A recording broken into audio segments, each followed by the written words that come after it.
chronic. Sorry. Okay, yeah. Procedural pain and palliative care. Involved in hospital pain committee, quality and patient safety, transplant anesthesia, acute care, and sustainability initiatives. Her study shows the electronic video games can significantly reduce pain intensity and opioid use in children with cancer-related mucositis while increasing parasympathetic vagal tone. These findings support this digital distraction as an effective, safe, non-pharmacological strategy that could enhance multimodal management of pediatric pain across clinical settings.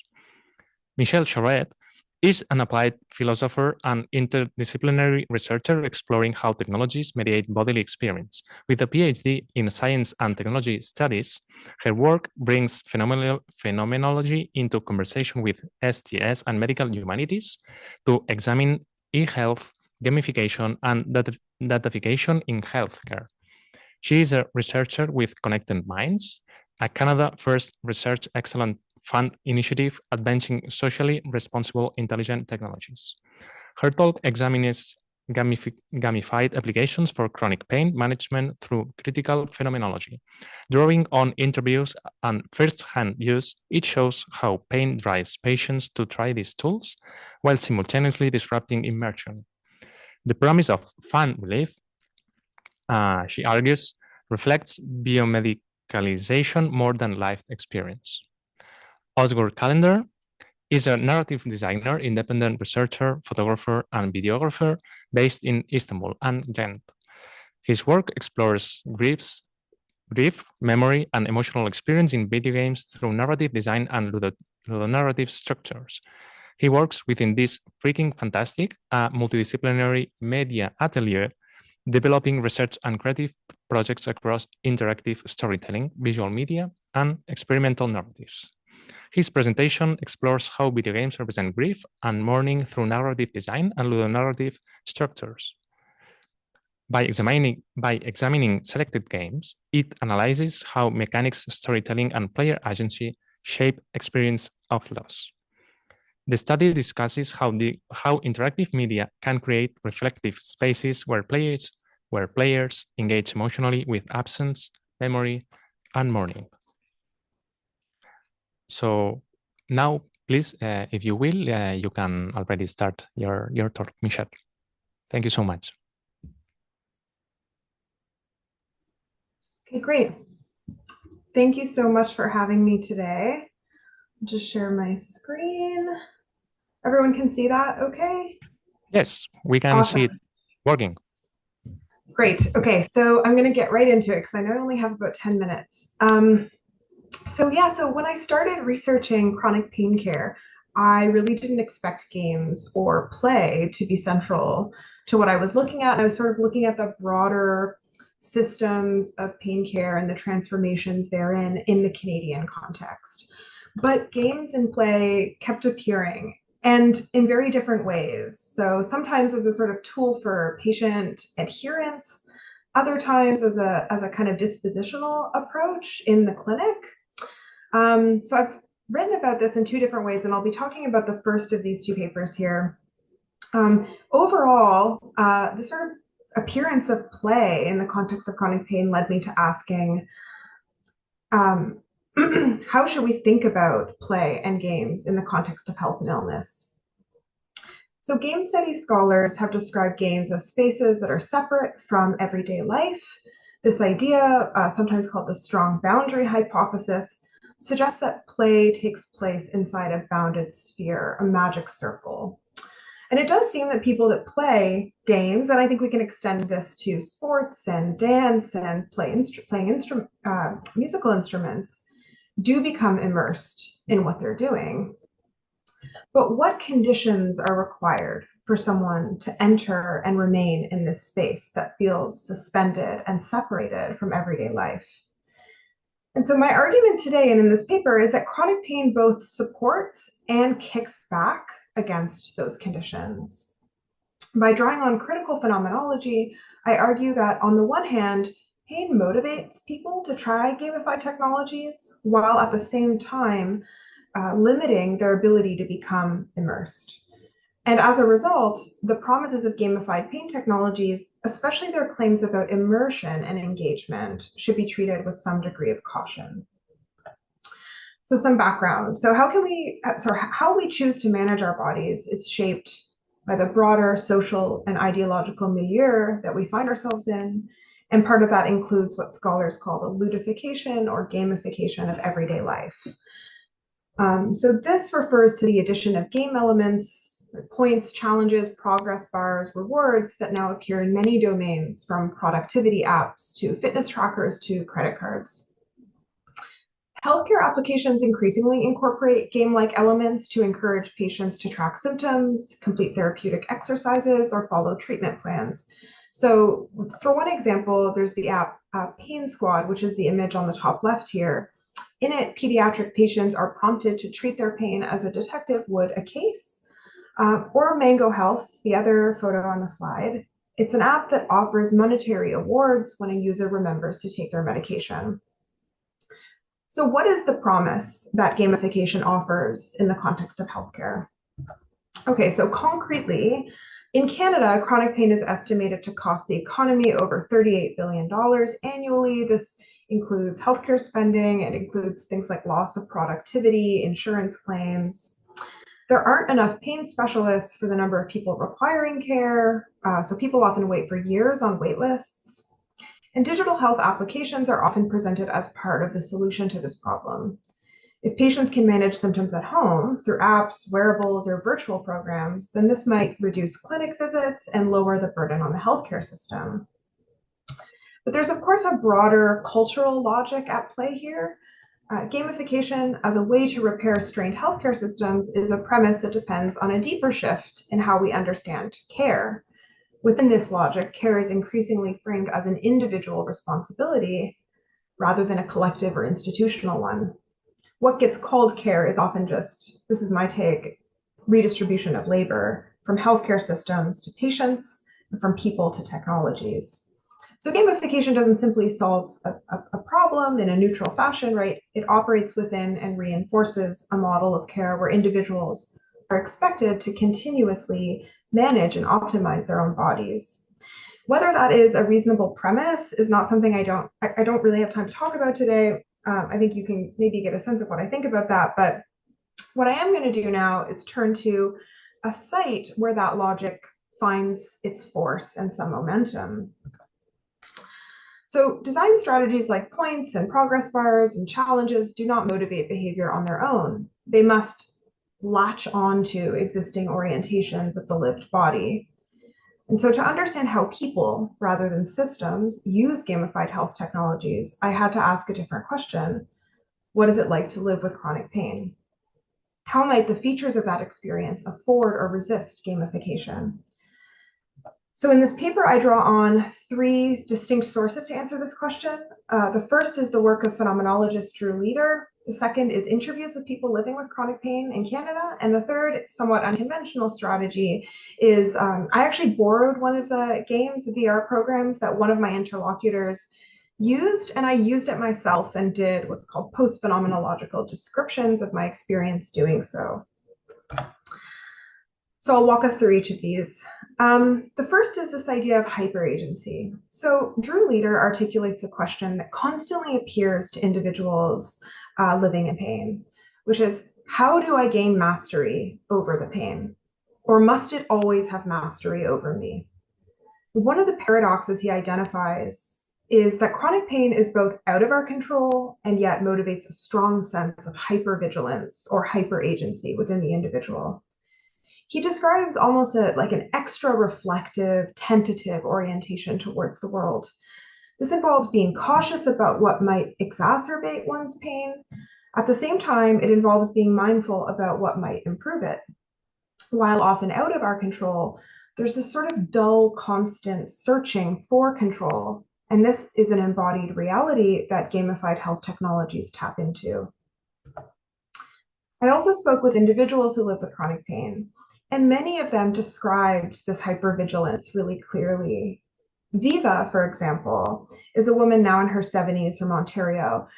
She spends over $300 a session with a naturopath.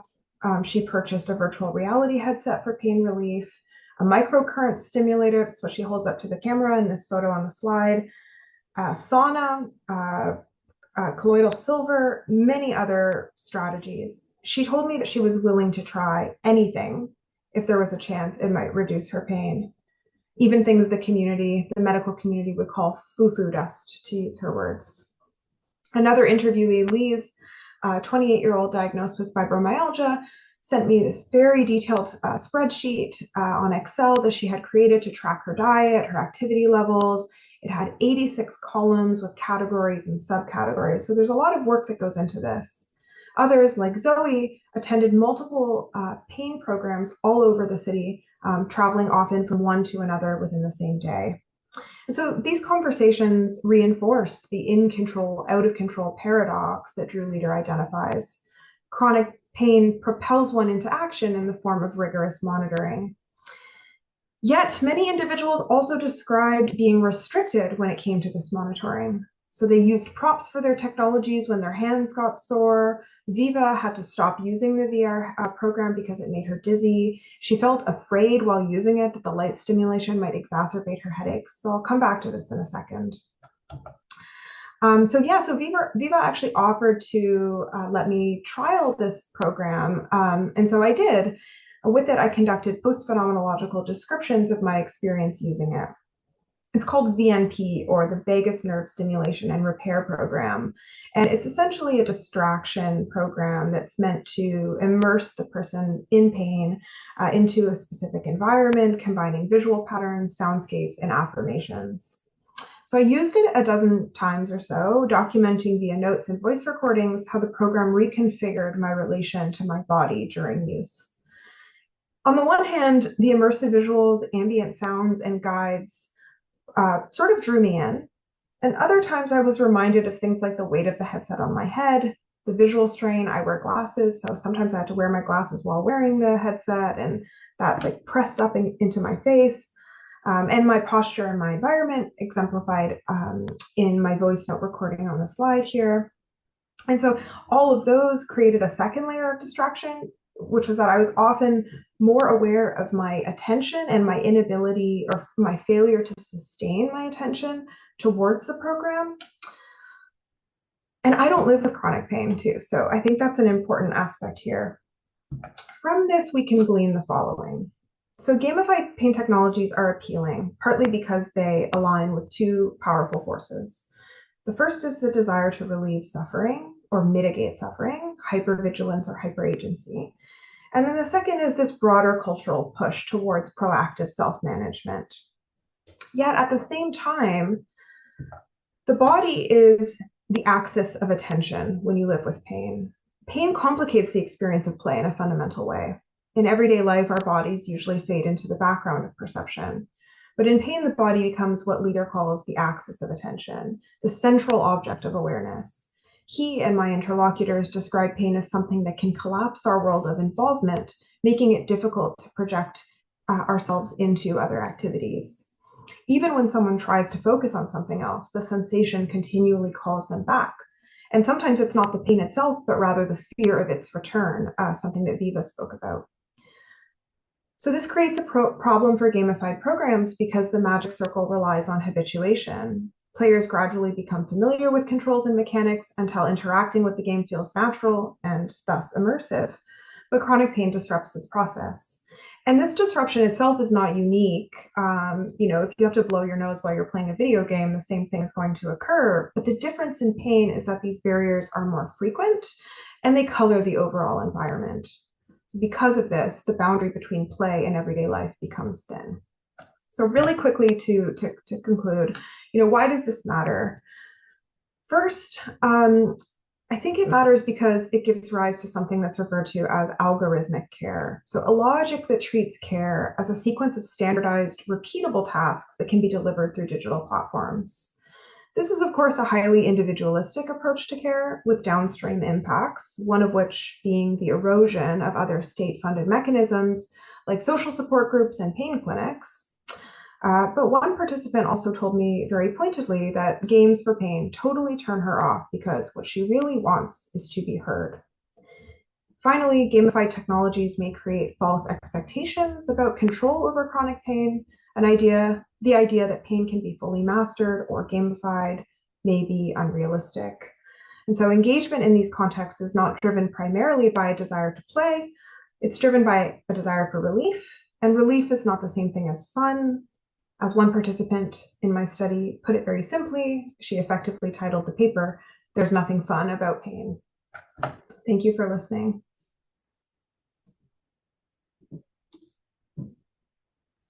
All right, thank you very much. So we have about 8 minutes for questions. So anyone who's online, please feel welcome to either put it into the chat and I'll read it aloud, or just turn on your microphone and ask the question as well. Does anyone have any questions at first? Hello, thank you for your talk.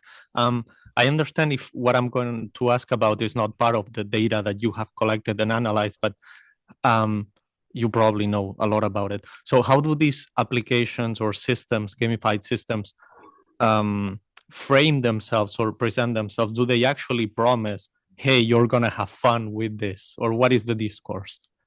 That's a great question.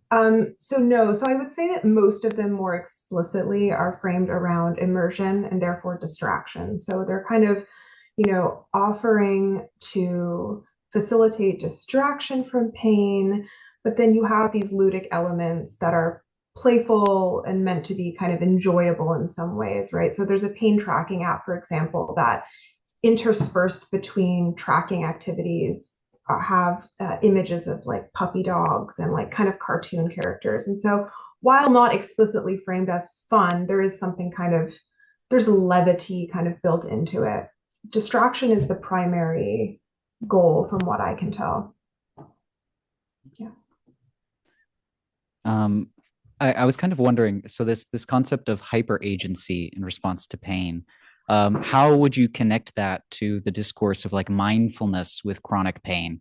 Like it reminded me a lot of John Kabat-Zinn and this kind of engagement with pain kind of thinking. How are those two at all connected, if at all? Yeah, so they are connected. There's a really big movement to use cognitive behavioral therapy in pain care. And I think part of that is overcoming fear and the fear that the pain is going to come back. And so mindfulness is another way of kind of trying to mitigate some of those kind of responses, habitual responses. I think the difference, as I can tell, between clinicians that use a playful attitude and these technologies is that it's okay to not master them in the clinical context. Like you can be oriented towards silencing the fear response while also knowing that if you fail to do that, there's not going to be any repercussions, right? It's kind of failure sort of built into the process of overcoming some of those responses. And I don't know if that translates as well into the game format because you have to kind of stay in that space. But mindfulness is another way of kind of trying to quiet down those fear responses to pain. And I suppose the immersion is meant to deliver something similar, but I don't know that it succeeds in this digital form as well as it might in a kind of social intersubjective form. Mm-hmm. Cool. Online, we have a question by Eka. Thank you for the great talk. Do these apps and games primarily focus on habit and pain tracking, or do they offer other ways of play or interaction? Mm-hmm. Yeah, so the gamified like apps that I looked at were primarily about symptom tracking. So you're collecting data about where your pain was felt on your body that day. You're rating it on a scale. You're doing like relatively banal tasks that were typically done by pen and paper, like patient reporting, basically. So that's where I was kind of focused on those primarily. And then these other more immersive technologies, like the virtual reality technologies, where you're not necessarily interacting, but you're kind of being brought into a space that's meant to distract. So it's tracking and distraction. Those are kind of the two main applications that I was looking at. I do think that there probably are other forms, but I just didn't look at any of the other forms at the time that I wrote this, which was a few years ago now. Cool. I have another question actually. Interestingly, I also do phenomenology with playful experience specifically, and I brought people in to do like Beat Saber, like a traditional game, non-clinical, and we studied stress responses by people. And one of the big phenomenological things they described was basically when they found the game very playful, very engaging, they lost the ability to focus on their life stressors, right? That they were so focused on winning at the game playfully that they couldn't be stressed about stuff.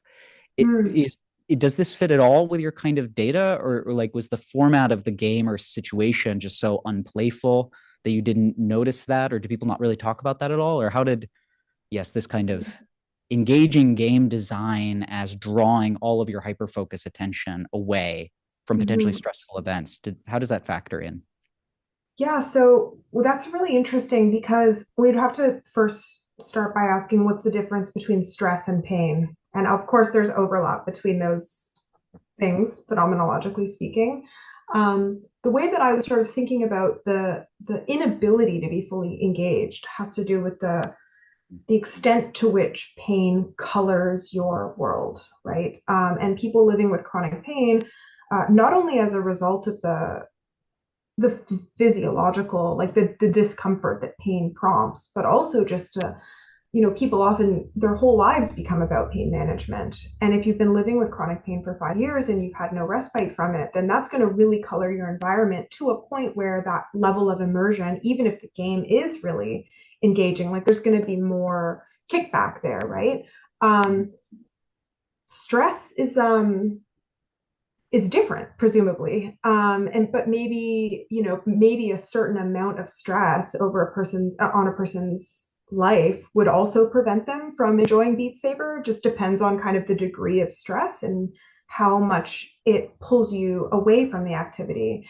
And that's kind of the point that I want the paper to make. It's not that it's impossible, it's just that pain is so complex, as stress is too. So I think that games have to be tailored to these kind of individual phenomenological experiences and the degrees in which they appear, rather than a kind of blanket approach. Cool, thank you. We have another question online. Person would love to hear a little bit more about how and why was that particular phenomenological tradition chosen in this particular context. Smiley face, thanks. Yeah, so I've always been a big fan of Drew Leder's work. And Drew Leder, strictly speaking, I guess, would not be a critical phenomenologist. So I am kind of bringing Leder into dialogue with critical phenomenology, which is, of course, all about kind of thinking about this first person, the lived embodiment and hermeneutic relations through the lenses, the broader cultural, social, kind of institutional mechanisms, right? So you can't think about embodied relations without paying attention to the institutional and cultural forces that shape them. Because I was doing a study of chronic pain, thinking about the political economy of chronic pain and thinking about the care setting, which is so deeply institutionalized, I felt like I had to bring those things together. And so doing the kind of firsthand qualitative research and then bringing people like Drew Leder, and that was like a nice way for me to kind of bridge those two. I guess they're not really disciplines, right? But bringing in the theoretical and into the lived and into the more applied setting. It seemed like a necessary pair. I didn't want to analyze first-person testimonies without thinking about the kind of broader social, political, and economic forces that catalyze those experiences. Cool. All right. Thank you so much. That's all of our time for this talk. Dr. Alonso, Mercedes Alonso Prieto, are you online right now? Great. Okay, let's move to your talk next then. So thank you so much. And whenever you're ready, feel welcome to share your screen. And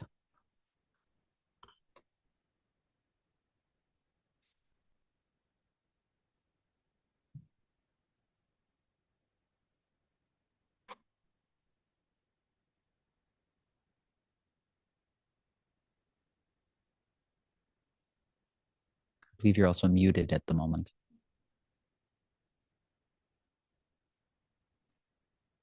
Yeah, you're currently muted. So if you would unmute your Zoom. We see your screen. Perfect.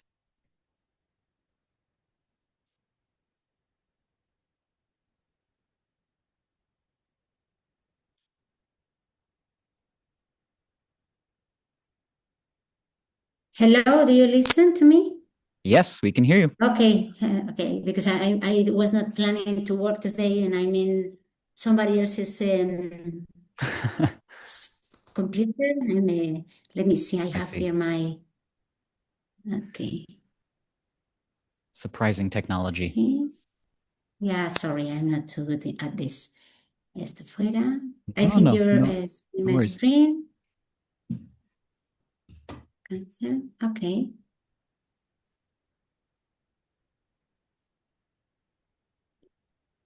Are you seeing properly my screen? We're seeing your screen. We're not seeing a presentation though. Not the presentation? Yeah, we don't see a presentation open. Is it possible you need to share the screen and pick like a certain window? Yeah, I thought I already did it.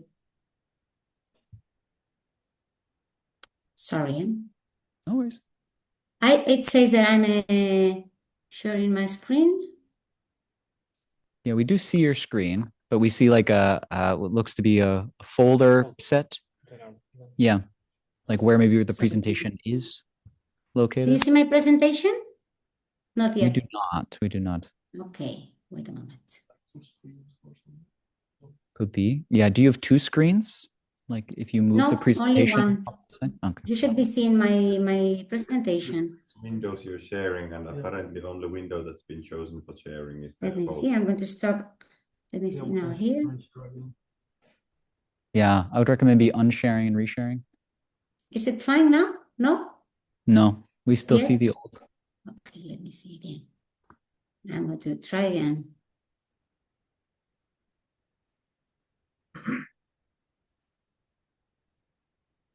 Now you do? Yeah. It's loading. We see the window from before. I think now it's there. Is it? We don't see the presentation yet. We do see the same window. So we see your screen, we see your mouse moving, but we're not seeing the presentation open. But it's open there. Okay. So you see the presentation? Wait a second, please. Hola, dime. Okay, maybe. Sí. Sí, puedes. Venga, hasta luego, adiós, perdón. Adiós. Sorry, I was not planning to work today. A ver, so I'm going to try again to share my screen. I will do it in a different way. Try to make you waste my Try the time. whole screen sharing, maybe, yeah. Yeah, let me see. I'm going to close this. I'm here. That. Compartir.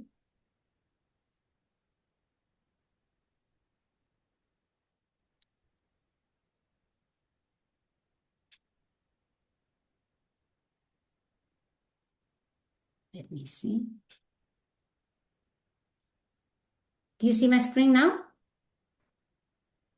We see your Zoom. Yeah, so we see the PowerPoint is opening. Yes. Very promising. Yes, looking good. Let's see. Okay. Yeah. And I think I made it.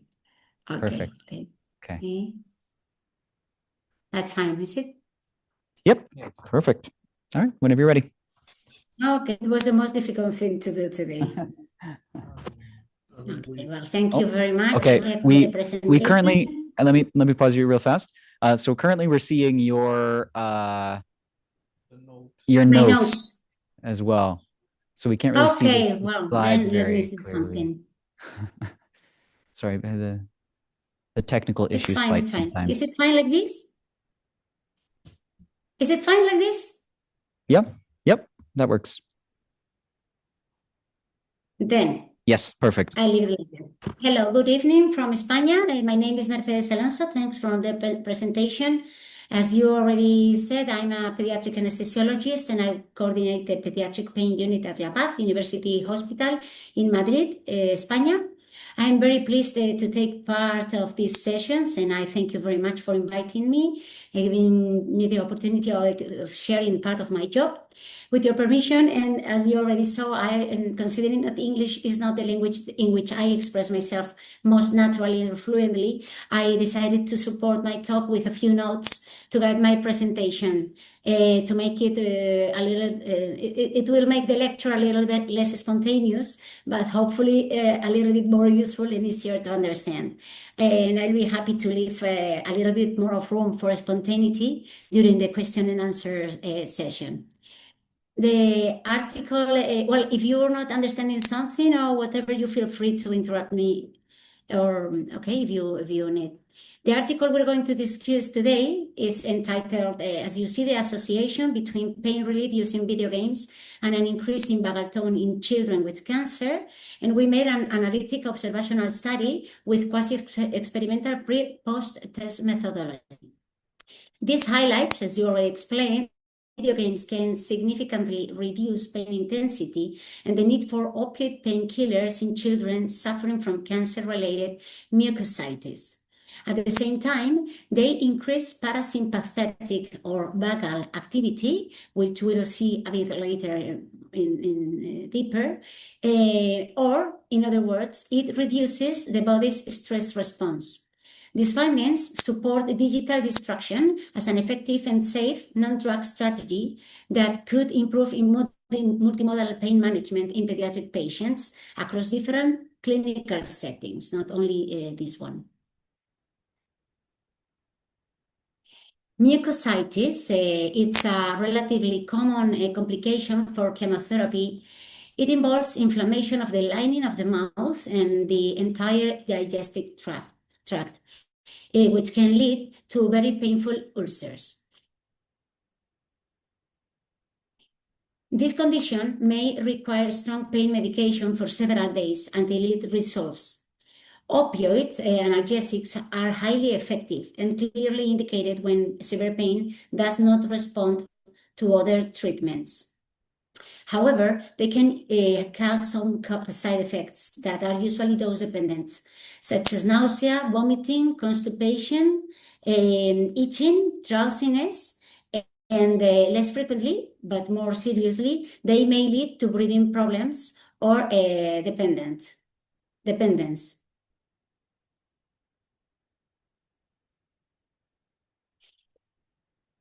To better understand the results and impact of this research, it is important to understand the process of nociception, that is the biological nervous process through which the body detects mechanical, thermal, or chemical stimuli that are called noxious stimuli that may cause actual or potential tissue damage. When these nerve signals reach the brain and they are interpreted in the cortex, they give rise to the conscious experience that we know as pain. According to the most recent internationally accepted definition from the International Association for Study of Pain in 2020, pain is an unpleasant sensory and emotional experience associated with or resembling that associated with actual or potential tissue damage. This apparently very complex definition of pain highlights the most important features of the pain experience. It explains that pain is a conscious and unpleasant experience, always unpleasant, involving both physical sensations and emotional components. It occurs when the brain interprets signals from the body, or even sometimes thoughts or memories or fears, as indicating actual or potential harm. This means that pain is not only a direct response to visible tissue injury, as it occurs, for instance, in our mucositis patients of this study and in many other diseases or traumatic conditions, but it can also occur in the absence of identifiable tissue damage.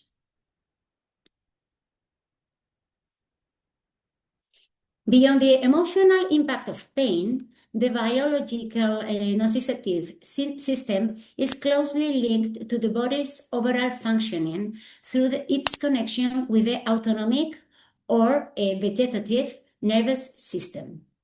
This autonomic system helps coordinate how different organs and systems of our body respond to situations of potential threat, danger, or injury. The autonomic or vegetative nervous system has two opposing but constantly balanced components, the sympathetic system and the parasympathetic system, that they work continuously in balance.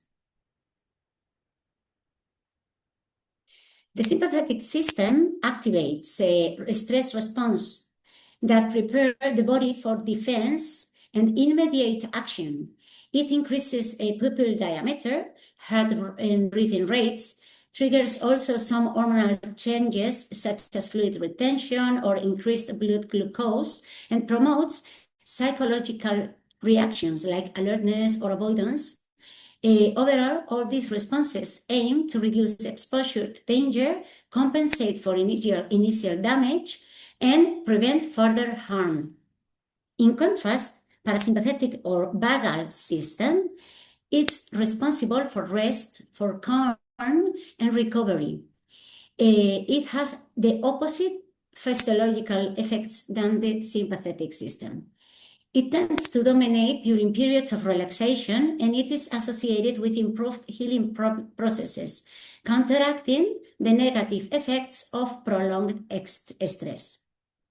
Nowadays, certain monitoring devices can indirectly, estimate which of these systems is more active and is predominating at any moment.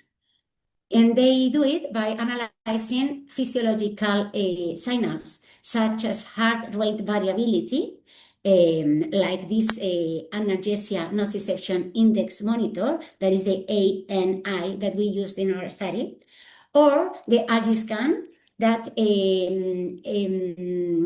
analyzes the pupil size or diameter and its variation with timing with different stimuli. And this monitor is called RG scan, which we already also used in our study. In this study, we evaluated pain intensity in a scale that rated from 0 to 10, being 0 a complete absence of pain and 10 the maximum pain that somebody can imagine that exists. Also, the autonomic nervous system responses with these two monitors that we saw in the previous slide, and the amount of morphine consumption in 19 patients aged from 4 till 17 old with severe chemotherapy-related mucositis who required morphine treatment. These variables were compared with and without video game-based distraction. After recording baseline vital signs, patients were allowed to play video games for 1 day, and the variables were reassessed 24 hours later. Patients played age-appropriated video games for an average of 2.3 hours per day, ranging from 1 till 3.6 hours. Measurements were analyzed during 24 hours before and after gaming sessions, as I already explained, and the device used was the PlayStation Vita. The results that we found is that after playing the video games, the patients had a 30% less of intensity in the incidental pain. That is the intermittent peak pain, the maximum one during the some moments of the day, no? And we lowered the rating from 7.7 more or less in these patients of the black line to an average of 5.4 in this gray one. And we also reduced, with playing the video games, the basal pain. That is the pain that is more constant, lower level background pain of the patients. And then we managed to reduce the intensity from a more or less average of 4.8 to a 3.2 in this scale.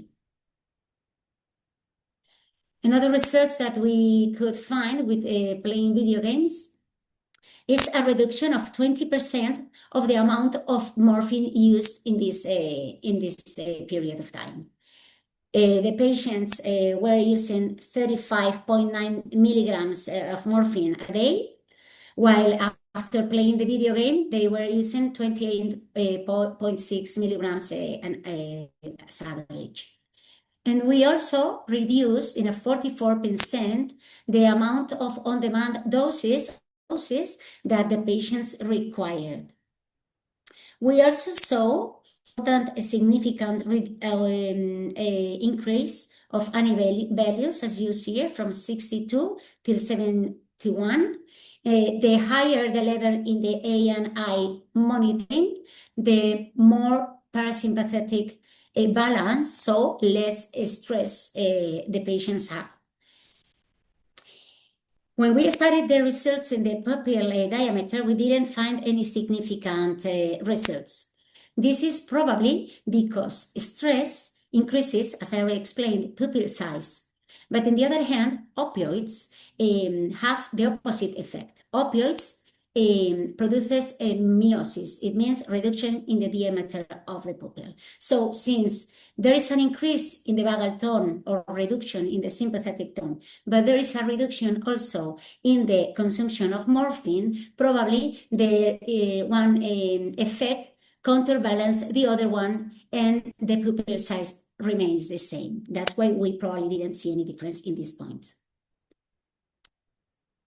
Our results are consistent with the biopsychosocial model of pain that is accepted in the last years, which views pain as the result of interactions between biological, psychological, and social factors. Therefore, psychological or entertainment-based interventions can positively influence treatment outcomes. They may enhance the effectiveness of traditional medical therapies, particularly medications, and potentially reduce their side effects. This is it also aligns with the multimodal approach to pain management, which emphasizes combining treatments with different mechanisms of action and toxicity profiles. So using multiple strategies at lower doses is generally more effective and safer than relying on one single therapy at higher doses.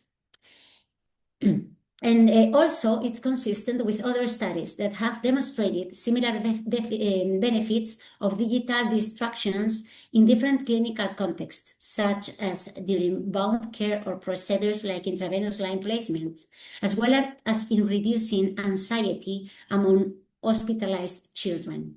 In your unit, we are currently preparing to introduce virtual reality headsets for certain procedures, for example, in patients with severe burns.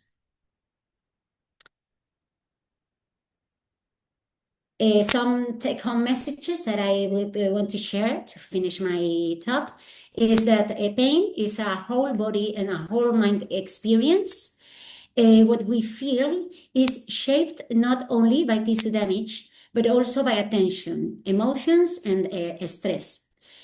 Combining treatments works best using medical therapies together, including non-pharmacological ones, distraction options like video games. And using simple strategies like this one can reduce pain, can lower drug use and improve recovery. And reducing stress is part of treating pain. When the body shifts toward a calmer parasympathetic state, healing and well-being are supported. And this was my last slide.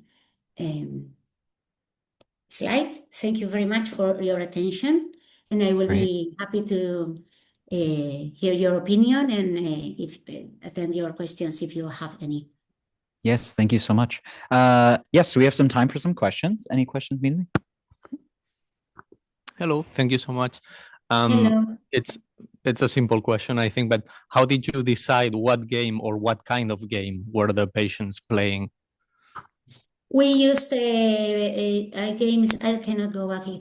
We used games appropriated for the age, but the preference was decision of the gamer, of the patients. They could use puzzles. They could use sports. They could use some quizzes with the family. And the only thing we wanted to control in this matter is the time that they played, trying not to exceed the 3 hours. That is more or less the recommended time that they should not exceed to obtain the better effect with the less impact of the gaming. You have a question? Thank you so much, Mercedes, for your talk. Similarly to the previous question, I wonder if you had the opportunity to study to such a follow-up on this research in regard to, maybe, I'm not sure if there are specific game genres in which maybe retain patients' attention and therefore reduce pain, or maybe drawing on how consoles and this gaming sector is involved developing technologies. You already mentioned that you are more focusing maybe using virtual reality. So the question would be, do you think, or have you already studied if different consoles or consoles offering games which are more immersion based, would that mean somehow reducing pain more? Well, thanks for your question. It's very interesting. We didn't have the opportunity to analyze this deeply. We had relatively small sample, so in a lot of different ages from 4 till 17 years, I could find something common between all these kids. The most important thing of the video games in kids is that the kids have a very high level of engagement with this type of strategy. They get deeply absorbed playing in these virtual environments. And probably the most important thing is that they feel interested and then find them attractive and relaxing to deeply go in the full experience. Probably virtual reality environments are more appropriated, or this is maybe it seems with that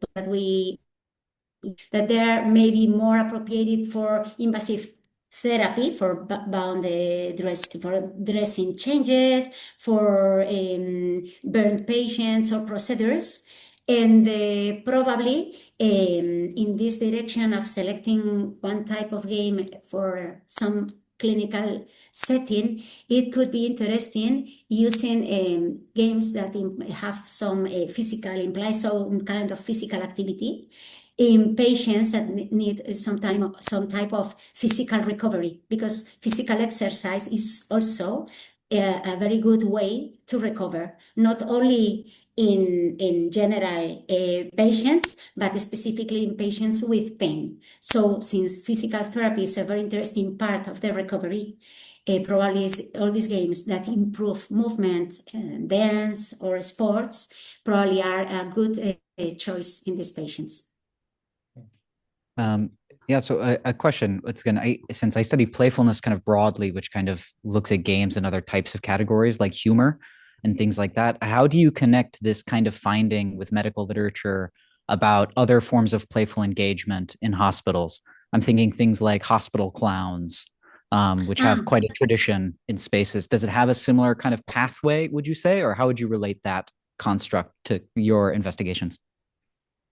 Thanks for your question. In our hospital, we are happy to have some organizations that are not part of the hospital itself, but cooperate with different types of patients. And then we have indeed clowns. We have also some musicians that come and do therapy with patients. And we are starting also to include some animals dogs in the care of patients, because all this type of strategy can perfectly combine with each other to make deeper, no, or to make more wider the treatment of the patients, and they don't exclude each other. So probably it's a good idea to combine them all.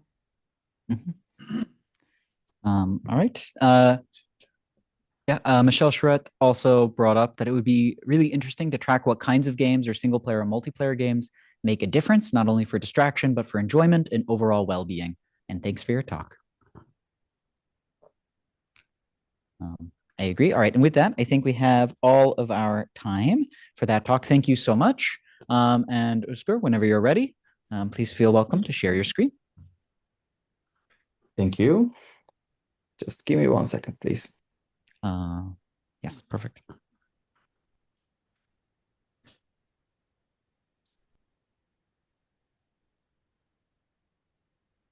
Awesome.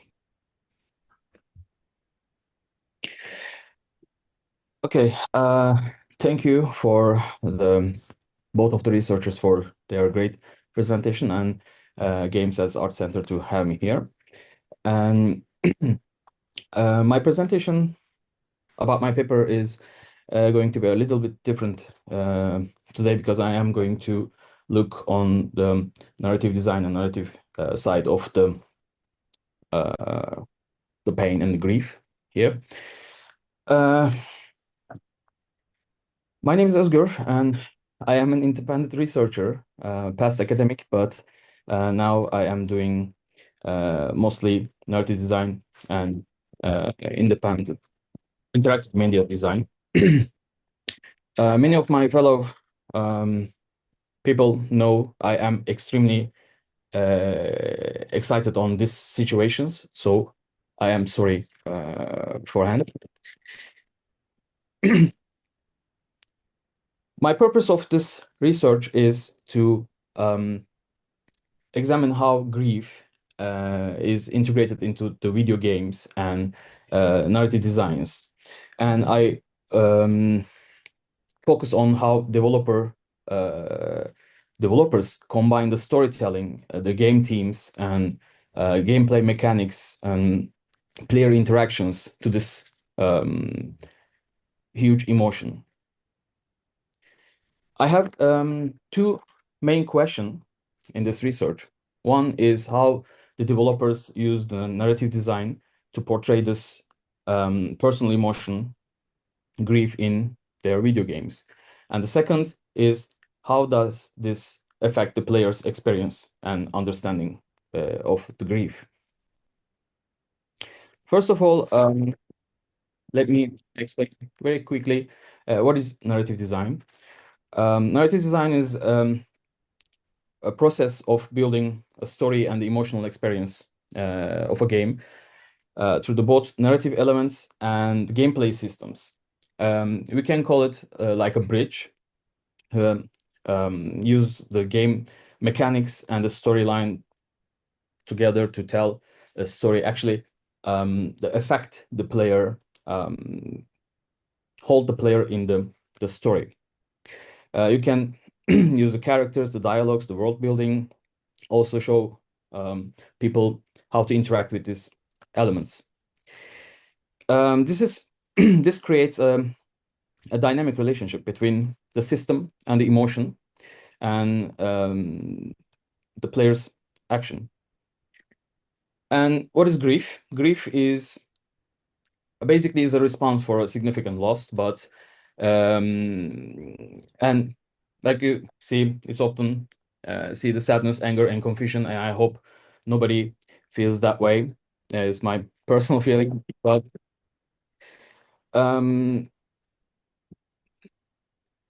sorry. Oh yeah, but the grief is extremely personal, and you cannot follow a structure here. You can see on YouTube or on any post, it's a 5-stage of grief, a 7-stage of grief, but it's the stages can be passed through. You know, it is really an extremely personal. So coming closer to grief as a storyteller or a narrative designer has to be also unique and personal too. Understanding grief, grief has two ways, in my opinion, and also dictionaries defines the grief in two ways. One is deep emotional pain, typically lost person to death. And the second one is suffering something that brings about feelings or sadness or distress. So a person can grieve about losing a loved one, or just on a subject or object or anything. Understanding grief in video games is came with 3 stages, like interactivity, immersion, and emotional engagement.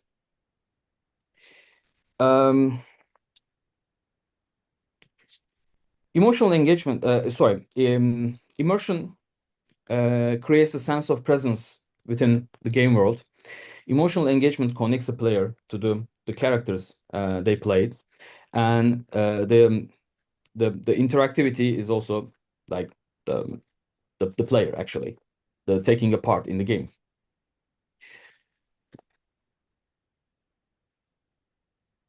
In this paper, I researched, played, and talked with people about 8 games. As you can see on this topic, grief, pain, or suffering, loss, or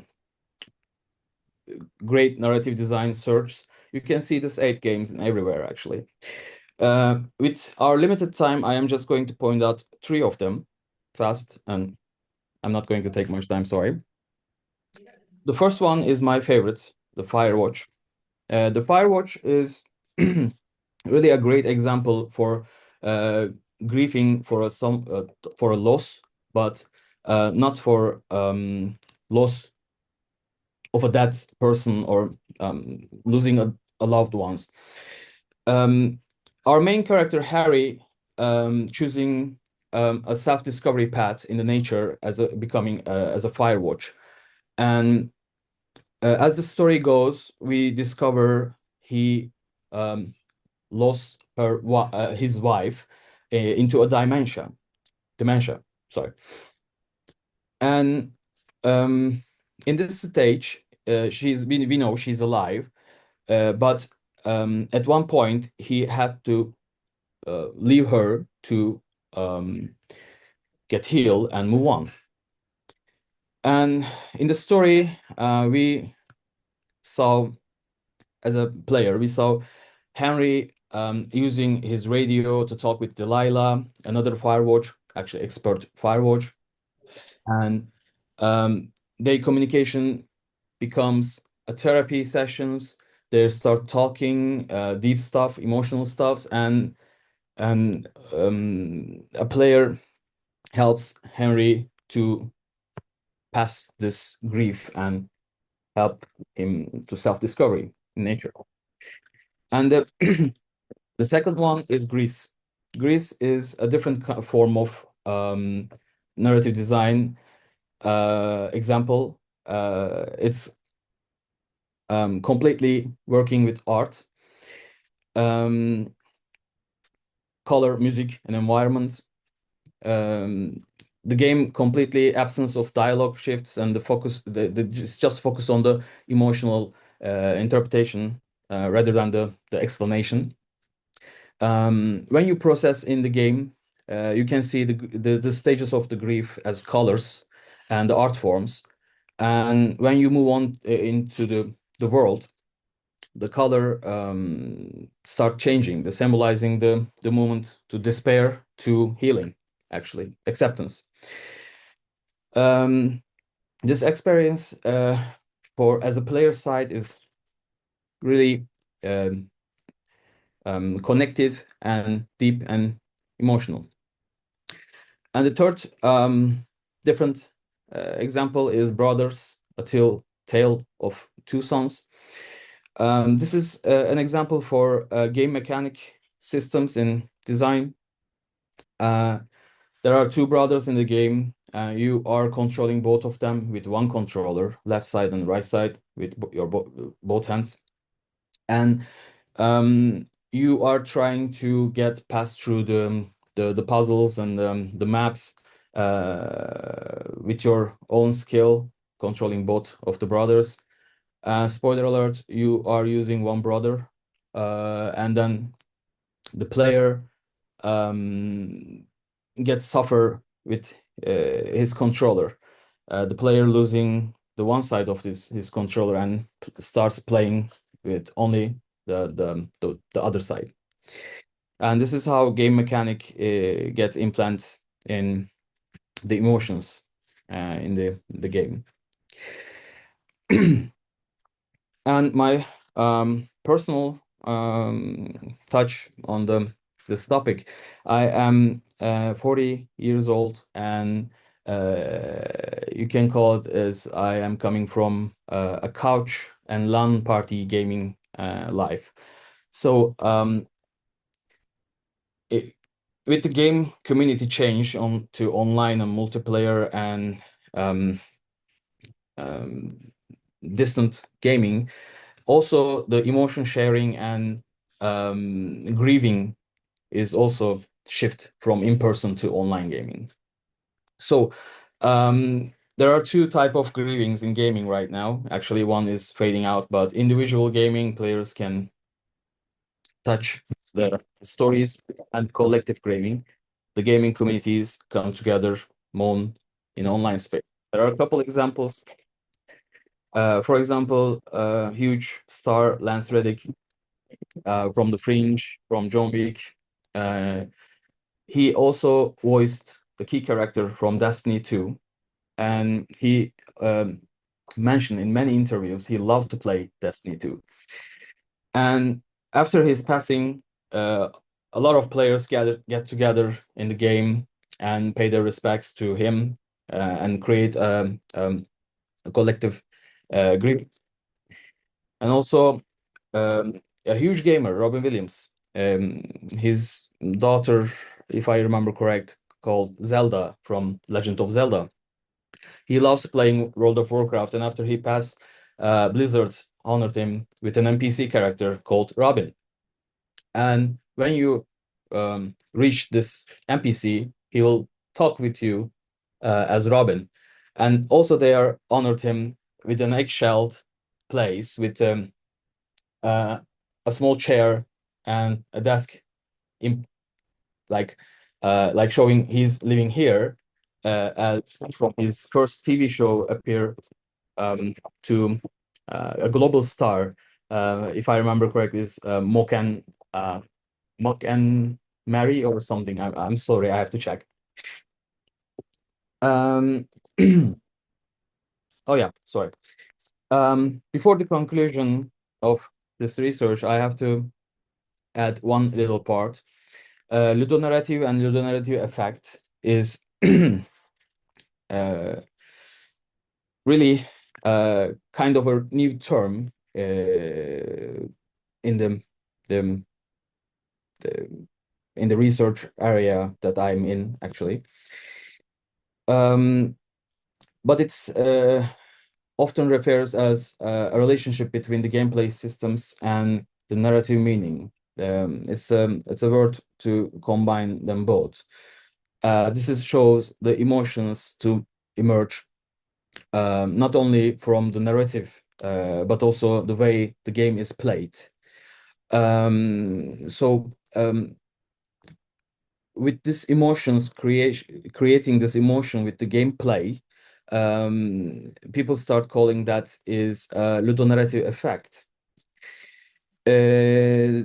In this situation, the player does not just understand on the term of grief. They are just not understand the loss on a narrative level, but they're exploring the experience with the game mechanics, the timing, the control, the colors, with every possible the elements that can touch them. There is no any other medium that you can do this to give this feeling to a person.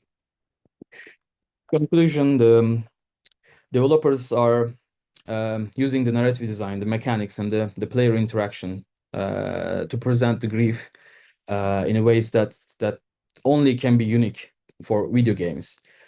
These elements work together to create emotional depth and empathy and reflection, and also those games are not simply tell the story about the loss. They allow the players to engage with the loss, to be active and in their own personal way. Through these games, we can understand how emotions can be designed and redesigned and experienced in interactive media.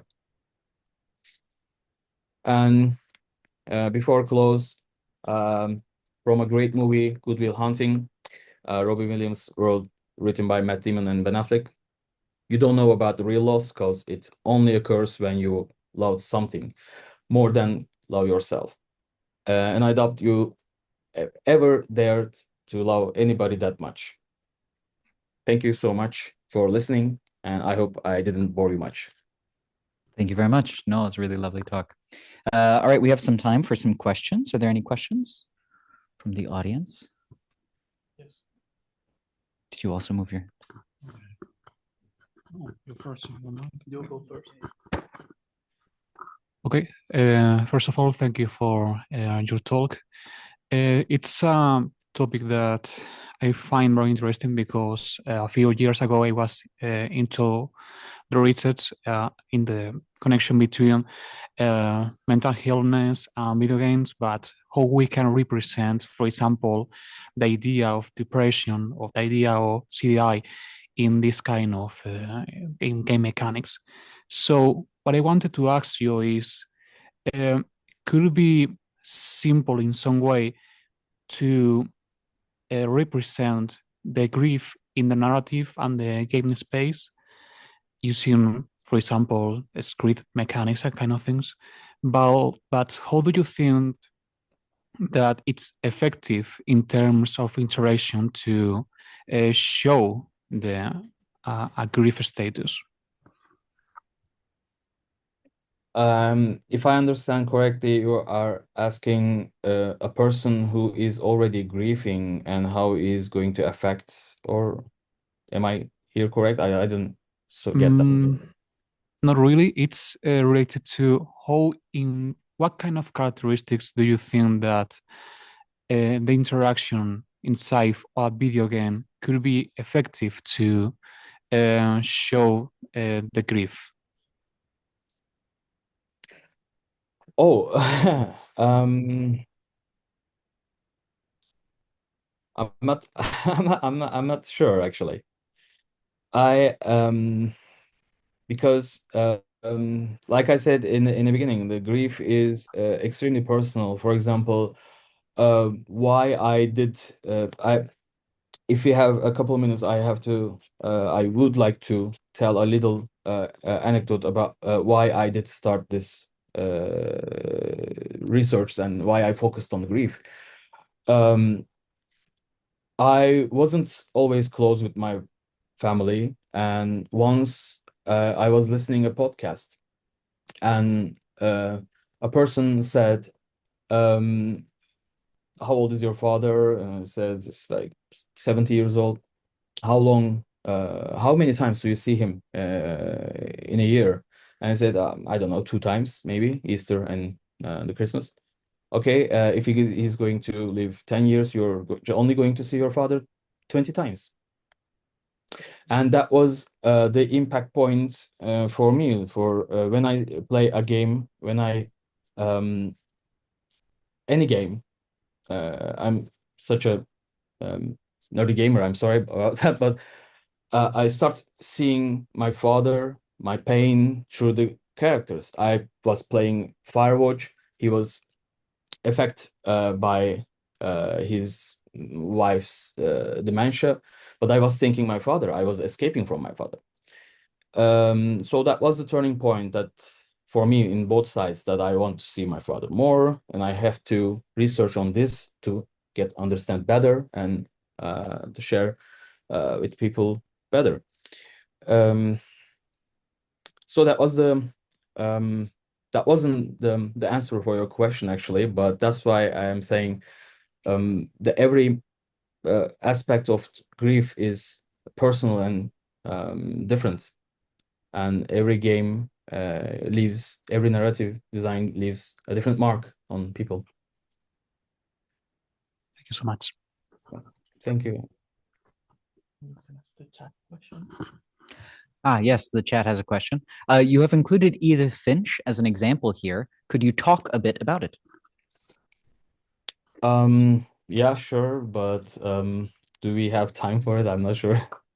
Yeah, you have a little bit of time. Okay. Let me check my notes. I'm sorry.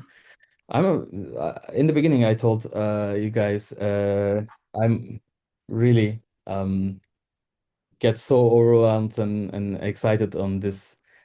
Doing great. This situations, like you have to see, Wow. you should see my first symposium about this topic. It was I was switching languages. Sorry. No worries. No worries.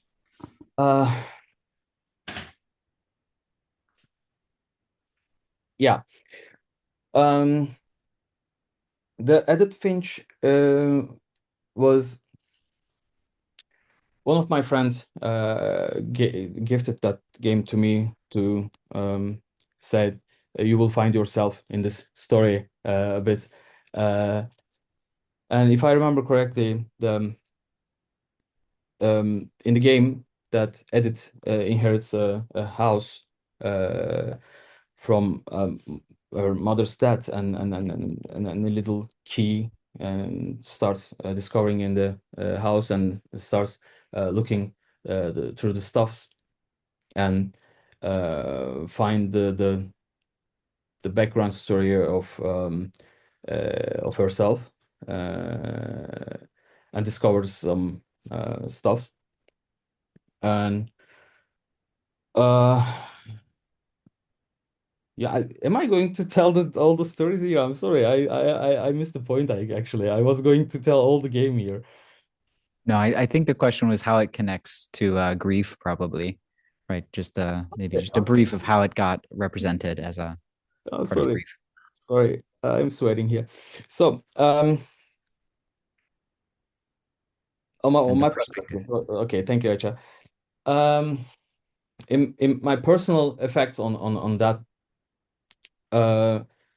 like I told before, it's a really personal thing to find your touch in the stories and narratives. I am extremely that's why my friend gave this gift to me. I am extremely troubled with family problems and past, especially with the inherit part, leaving the pain and the memories behind for you to deal with them, and also with the not only the pain, but what is the word for that? The building, the house they left behind. I also have the similar situation actually, still dealing with those right now. So when Edith finds their past and dig into the past, she just faced the reality of the pain all on her shoulders, on the burden. So it is this pain is sort of her grieving through the lost ones and sort of yeah, sorry. Okay, we have one more question in the chat. We're out of time, so maybe You can connect afterwards, but I'll read it aloud for people and maybe for to consider and connect over.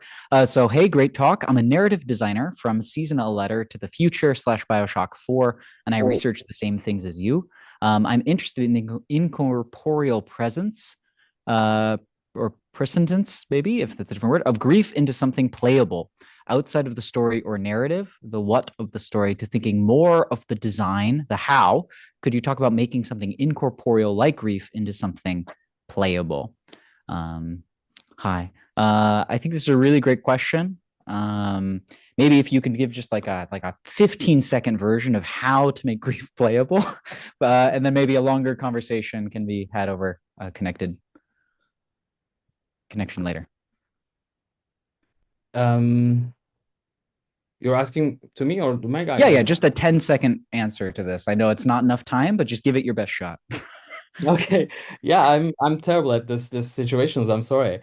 Could you talk about making something incorporeal like grief into something playable?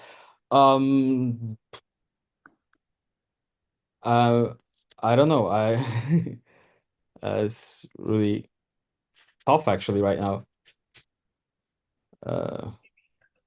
Yeah.